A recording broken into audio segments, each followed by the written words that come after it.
ঢাকা দক্ষিণ সিটি কর্পোরেশনের মেয়র পদে নির্বাচনে প্রার্থী হওয়ার ঘোষণা দিয়েছেন এনসিপির সাবেক নেত্রী নীলা ইসরাফিল।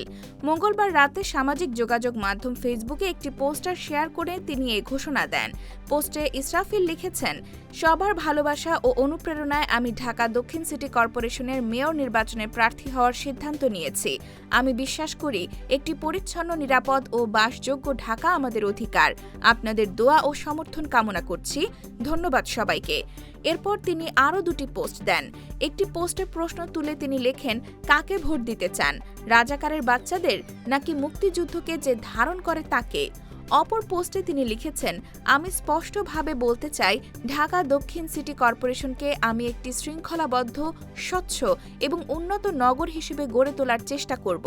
পাশাপাশি আমার নগরী থাকবে রাজাকার মুক্ত, কথা দিলাম। জুলাই আন্দোলনের সক্রিয় নীলা ইসরাফিল যোগ দেন এনসিপিতে। পরে এনসিপির আরেক নেতা সরোয়ার তুষারের সঙ্গে দ্বন্দ্বের জেরে পদত্যাগ করেন তিনি।